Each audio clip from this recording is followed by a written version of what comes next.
श्री हरिदास जी का जन्म बंगाल यशोहर जिले के अंतर्गत बुड़न नाम के ग्राम में हुआ था। ये जाति के यवन थे, मुसलमान थे। बाल्याकाल में बड़ी विचित्र लीला हुई। इनके माता पिता पधार गए। जब माता पिता जिस बालक के नहीं होते तो कोई उसे प्यार कौन करे। और जैसे गोस्वामी जी तुलसीदास जी की बाल्यावस्था, जिसके द्वार पर खड़े होते तो दबका के भगा देते। बालक हरिदास, इनको नाम सुनाई दिया, संतों का संग मिला। जिसका कोई नहीं होता ये खास बात होती कि उसको भगवान महापुरुषों से जोड़ दे। जन्म से माता पिता गए, बचपन से कोई प्यार करने वाला नहीं, खाने पीने तक की व्यवस्था नहीं, तो संत जन मिल गए वहां उनको। वो नाम कीर्तन करके आनंदित हो रहे थे तो इनको भी एक नशा चढ़ा नाम। धीरे धीरे उनके हृदय में नाम बढ़ने लगा। बड़ी कृपा, जो इनका नाम जप में प्रीति हो गई। अब इनके पास अपना कहलाने वाला ना कोई व्यक्ति था और ना अपनी कहलाने वाली कोई जमीन या वस्तु थी। थोड़ा बड़े हुए तो घरों के सामने ऐसे मांग लेते, भूख लगी कुछ दे दो, तो कोई रोटी दो रोटी दे देता। बस पा लेते, गांव के बाहर वृक्ष के नीचे बैठकर बस कृष्ण कृष्ण की रट लगा देते। 24 घंटे में एक बार मांग लेते, जो मिल जाता खा लेते, खूब नाम जप करते। अब ये घर छोड़कर बेनापोल नाम के घोर निर्जन वन में एक फूस की कुटी बनाकर अकेले रहते। अखंड ब्रह्मचारी, भिक्षावृत्ति और बस नाम का निरंतर गान। जब ऐसे जोर जोर से नाम का कीर्तन करते हुए जब ऐसा तेज प्रकट हुआ, जो देखे इनको लुभायमान हो जाए। ब्रह्मचर्य में बड़ा तेज होता है। अगर शरीर रोग ग्रसित ना हो और संयम से चल रहा है तो लाखों करोड़ों के बीच में उसका अलग चेहरा दिखाई देगा कि ये अलग है। ब्रह्मचारी का पहचान होती, वो चिकनाहट से नहीं होती पहचान। चिकनाहट तो अभक्ष पदार्थ खाने वालों के भी चेहरे में होती है। उसका तेज, उसके नेत्र, उसकी वाणी, उसका आकर्षण, लाखों में अकेला वो नजर आएगा। आजकल के 13-14 वर्ष के नए नए बच्चे ऐसे गंदी वासनाओं के शिकार हो रहे हैं।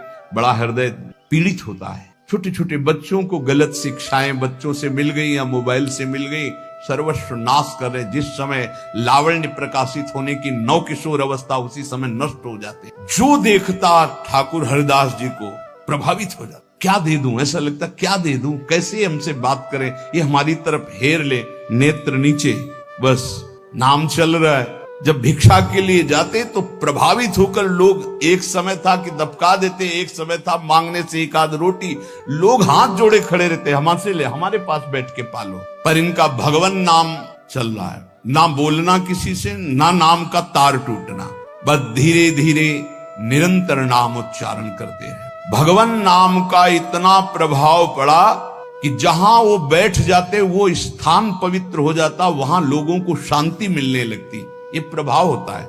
इनका यश फैलने लगा दूर दूर तक। अब लोग इनके दर्शन करने के लिए आने लगे। तो जब लाखों की श्रद्धा होती तो 10-5 ऐसे दुष्ट स्वभाव के होते हैं कि उनको ईर्ष्या होती, जलन होती है, अपने आप होती। महापुरुषों से उनको जलन होती है। भगवान की लीला होती है। क्या लीला होती है? डंडे में ही झंडा फहराया जाता है। तो ये जो दुष्ट लोग ईर्ष्या करके भक्त को सताते हैं, ये डंडे का काम करते हैं, उनका यश फहराते हैं। जो दुष्ट और ईर्ष्यालु लोग हैं उनको असह्य हो गया यश। लाखों लोग जब हरिदास जी के दर्शन के लिए हो, तो उसमें से ऐसे भी लोग थे जिनके भारी ईर्ष्या पैदा हुई, कैसे इनको नष्ट किया जाए। ये ऐसे होते हैं ईर्ष्यालु। पूज्य उड़िया बाबा का जब वृंदावन में यश प्रकट हुआ तो कुछ लोगों ने चंदा इकट्ठा करके बाबा की बीच सत्संग में नाक काटने के लिए आदमी तय किया। वो आदमी चाकू छुपा के गया प्रणाम करने की मुद्रा, और ऐसे जीव तो वहां उनके पार्षद जो मोरछली डुला रहे थे बहुत सावधान, तत्काल पकड़ते पकड़ते चावल भर नाक में चाकू चले। बाबा उनको तत्काल एकांत लायक गुफा में ले गए और कहा, भैया हमने कभी कोई कटु वचन आपको कहा क्या? तो रो पड़ा। बोले, बाबा पैसे में, गरीब आदमी हूं मैं, पैसे में बिक गया। मुझे अमुक ने इतने रुपए दिए हैं और कहा इसके बाद इतने रुपए और देंगे। मैं हाथरस का हूं, मैं गरीब आदमी हूं, केवल पैसे के लिए काम। मैं आपको नहीं जानता था और हमसे कहा गया कि जाइए और ऐसा कर। बाबा मुझसे बहुत गलती। बाबा ने कहा कोई बात नहीं है, कुछ पैसे अपनी तरफ से दिलाए और कहा हाथरस की गाड़ी में बैठा के आओ। अपने जनों से कहा कसम हमारी है अगर इसको एक शब्द भी कहो, तो सम्मान पूर्वक उसे हाथरस सुरक्षित भिजवा दिया। अकारण द्वेष मानने वाले पैदा हो जाते हैं जब किसी का यश होता है। कैसे इनका यश नष्ट हो। ये ईर्ष्यालु एक रामचंद्र खां नाम के बड़े जमींदार थे। यार हमारे पास तो जमीन रुपया पैसा कोई नमस्कार नहीं करता है, दो रोटी मांग के खाने वाला नाम जपा, इसको जिसको देखो प्रणाम करता चल। ये लगता है कौन भाई? बोले बाबा जी। मतलब बाबा जी तो एक लगता है क्या यार, मतलब बाबा जी क्या है? उसको लगा मैं जमींदार हूँ, रुपया है पैसा है, हमें तो कोई नमस्कार नहीं करता है, इसको जो देखो नमस्कार कर रहा है, कैसे इसका यश नष्ट करूं। तो पहला बाण होता है कामिनी। जब कभी किसी को नीचा दिखाना होता है, ऐसा होता है जब कभी किसी का यश होता है तो विविध प्रकार की माया के पार्षद अपना प्रयास करते हैं। तो उसने विचार किया कि इसका कैसे नाश किया जा सकता है, कैसे नीचा दिखाऊं, इसके बड़े हुए यश को कैसे मिट्टी में मिलाऊं। जमींदार तो था ही, पैसे थे ही। उसने विचार किया कि इनके पतन करने के लिए इनका पतन भी करूं, उपहास भी करूं, दोनों बातें हो जाएंगी। उसने नवीन अवस्था की वैश्या दो जो उसके परिचय में थी, उनमें से एक को देखा जो बहुत प्रवीण, बहुत सुंदर, बहुत चालबाज, चतुर। उसे कहा जितना रुपया चाहोगे उतना देंगे, बस इनकी कुटिया में जाओ, इनको पतित कर दो, फिर हम अल्लाह मचा देंगे और तुम हाँ बोल देना। वो पैसे में बिकने वाली उसको तो क्या, पर सीमी की चाप सके को उताशु, बड़ रखवार रमापति जासु। जिसके बड़े रक्षक भगवान है उसको कौन पतित कर सकता है, नीचा दिखा सकता है। एक बार गदाधर भट्ट जी का बहुत बड़ा यश फैला हुआ था। जब वो सत्संग करते तो हजारों लाखों लोग सत्संग का आनंद लेते। तो उसमें एक कल्याण सिंह नाम के जमींदार धनी मानी आते थे। अब सत्संग में संयम की चर्चा होती, तो जब से सत्संग सुना उन्होंने अपनी पत्नी से बात नहीं किया। गृहस्थ धर्म का जो संयोग है उन्होंने बात ही नहीं। पत्नी ने देखा कि हमारे वर्षों होते जा रहे हैं और हमारे पति हमारे हाथ से गए।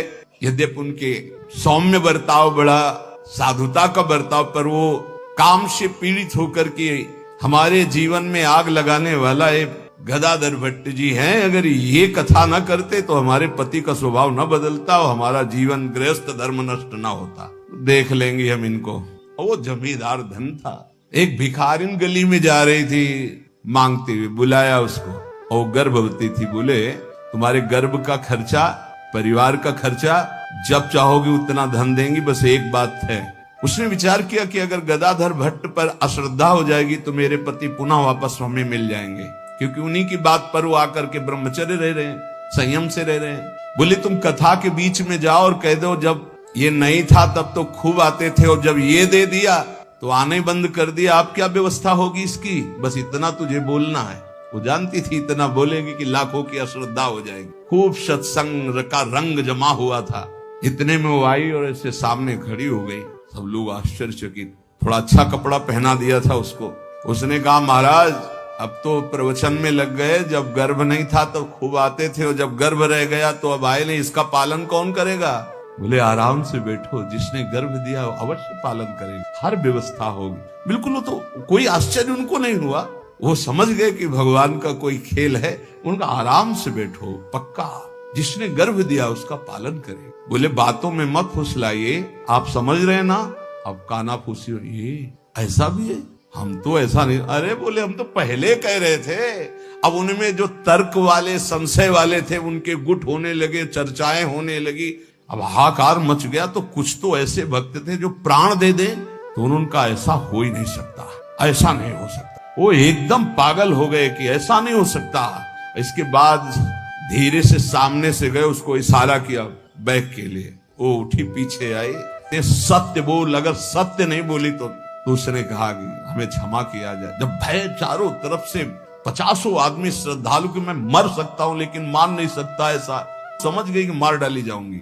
तो उसने कहा एक कोई कल्याण सिंह है इनमें कथा सुनने वालों में। तो राजपूत थे तो तलवार सब। वो हाँ मेरा नाम। बोले तो आपकी पत्नी ने इतनी हमको स्वर्ण मुद्राएं दी है और इतनी बाद में देने, केवल ये बोलने को कहा था, सो मैं बोल चल सभा में बोल। सभा में बुलवाया और भागे अपनी पत्नी के। गदाधर भट्ट जी ने कहा यही कथा सुना। अरे वो तो विकार से पीड़ित हो रही, तुम तो सत्संगी हो, धैर्य धारण को कुछ नहीं।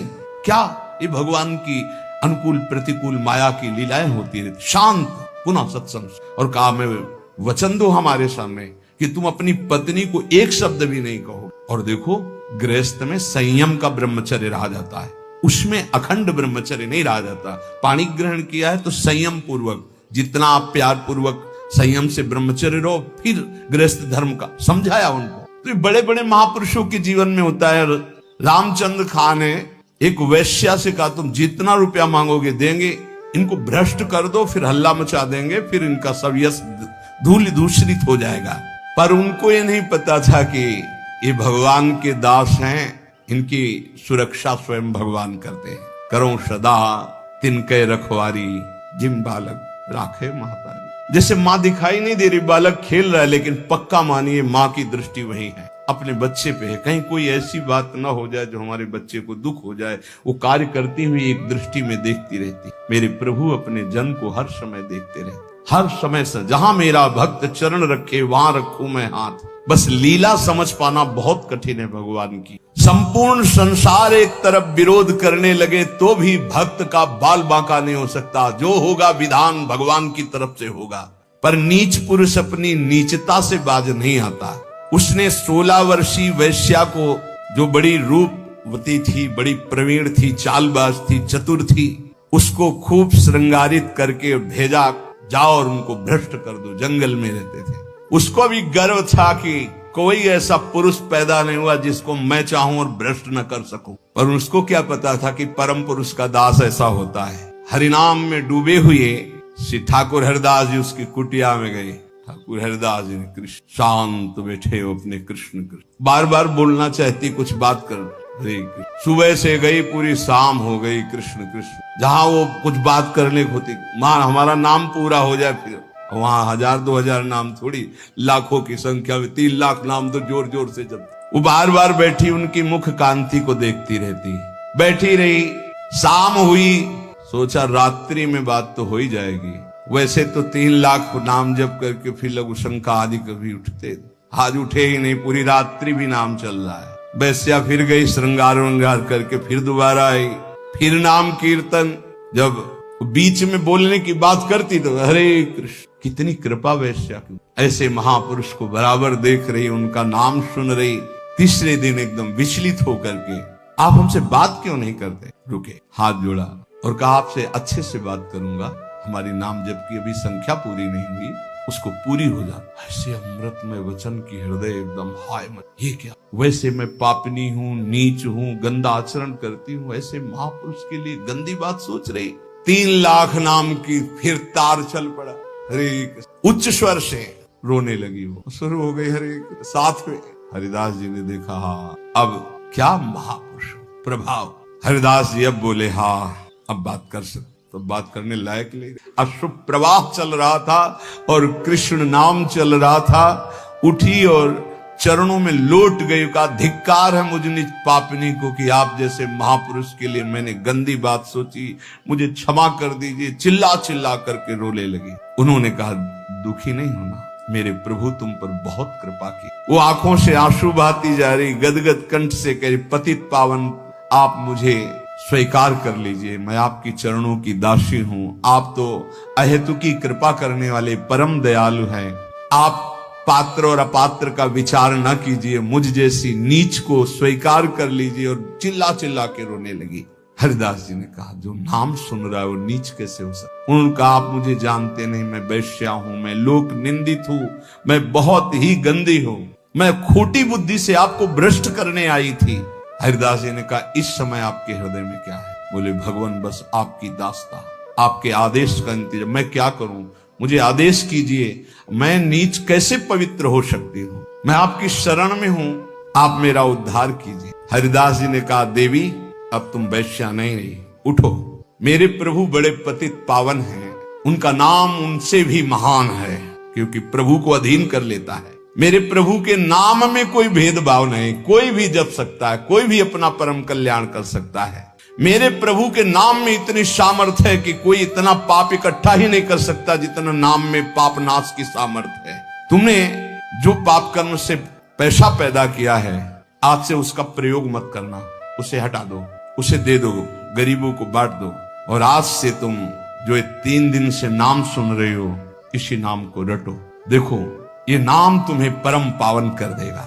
वैश्या ने कहा अब तो मैं जाऊंगी नहीं अपने घर, संपत्ति बांटने की तो बात, अब वहां जाऊंगी नहीं। तो उन्होंने कहा फिर इसी कुटिया में रहकर तुम नाम जप करो, मैं चला। वो वैराग्य लेके उसी कुटिया में नाम जप करने लगी और उसका नाम हरिदासी हुआ। और हरिदास जी उसी समय उस कुटिया से निकले, सीधे शांतिपुर अद्वैताचार्य के समीप चले गए।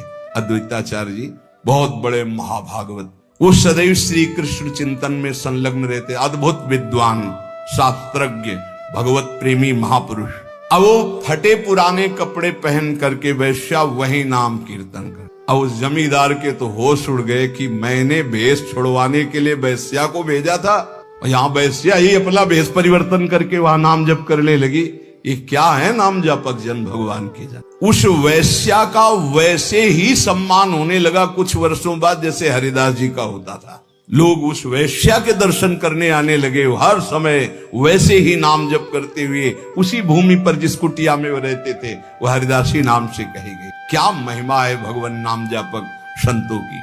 और इधर रामचंद्र खान ने अपने कुकृत्य का फल पाया कि बादशाह का कोई अपराध बन गया, साबित हो गया नहीं अपराध होने पर भी, तो तत्काल आदेश हुआ, सारी संपत्ति और जमींदारी उसकी जब्त कर ली गई, उसको जेल में डाल दिया गया। ये साधु अवज्ञा तुरंत भवानी, कर कल्याण अखिल के हानि। कोई ऐसा मुकदमा, कोई ऐसी बात आ गई जिसमें उनका अपराध साबित हो गया और सारी संपत्ति जमींदारी जब्त कर ली गई, उनको जेल भेज दिया गया। खाने की भी व्यवस्था भंग कर दी गई, जेल में भारी कष्ट उनको दिया गया। पक्का जो भक्त का अपमान करता है, भक्त को नीचा दिखाना चाहता है, उसकी दुर्गति पक्की हो जाती। यहां तो ये ब्याज है, मूल तो और मिलेगा। अब आती है भय की बात, ये है प्रलोभन। जब कोई भगवत मार्ग में चलता है तो इतना तो तैयारी रखो ही, जैसे आर्मी में कोई जाता है ना तो इतना दौड़, इतनी ऊंच, इतनी को कूद होना चाहिए, ऐसा ऐसा, ये चढ़ना, ये उतरना। ऐसे हमने देखा जब हम गंगा किनारे भ्रमण कर रहे थे तो फतेहगढ़ फर्रुखाबाद ये ट्रेनिंग क्षेत्र है उधर, तो गंगा के किनारे ही रेती में देखा, जैसे दौड़ में रेती में दौड़ लगा रहे हैं और थोड़ा भी उनमें कमी होती तो पेट पकड़ के ऐसे कैसे कैसे उनको बिल्कुल मजबूत तैयार करते हैं। तो अपने लोग तो हरि पार्षद हैं, ये तो राष्ट्रीय सुरक्षा त्रिभुवनपति के पार्षद होते हैं, जो संत जन भगवान नाम जापक होते हैं। अब इनकी कसाई कितनी जोर की होती है, पर उनके हृदय में भय नहीं होता, बस ये बात समझ लीजिए। ये सुन करके भयभीत मत होना, तुम्हारे ऐसे साथ नहीं। कक्षा 1 के विद्यार्थी को पीएचडी का प्रश्न नहीं दिया जाता, ये सब डिग्री प्राप्त हैं। अपने लोग अभी 1 के भी नीचे चलने लगे, क्लास नहीं चलते। हमारे समय में तो नहीं चलते थे, 1 2 3 सीधे भर्ती 1 में होती थी। अब तो सुना है कक्षा 1 तक पहुंचने के लिए 2-3 साल लगते हैं। नहीं, क्या बोला जाता है उसको, एजी केजी जो भी ले तो अपने समझो एजी केजी वाले भाई अपने अभी नंबर 1 पे ले आए हैं। अभी परीक्षा उनकी होती है जो बहुत, ये डिग्री है, ये डिग्री होता है। 10 दिशाएं आनंदमयी हो जाती हैं। भाव कुभाव अनख आलसहु, नाम जपत मंगल दिश दसहु। इसलिए भाव बने ना बने, श्रद्धा बने ना बने, नाम शुरू करो। ऐसे पकड़ो कि नाम ना छूटे, चाहे प्राण छूट जाए तो जन्म जन्म की बिगड़ी बन जाएगी। भगवान का सानिध्य तुम्हें अनुभव होने लगेगा कि भगवान तुम्हें कितना दुलार कर रहे हैं, प्रियाजू आपको कितना दुलार कर रहे हैं। इसलिए हठ पूर्वक नाम में प्रीति करो, नाम जपने का अभ्यास करो, इसी से सब हो जाएगा। ज्ञान, वैराग्य, भक्ति, प्रेम, योग जो चाहोगे सब प्राप्त हो जाएगा। शेष चर्चा आगे। श्री राधा वल्लभ लाल।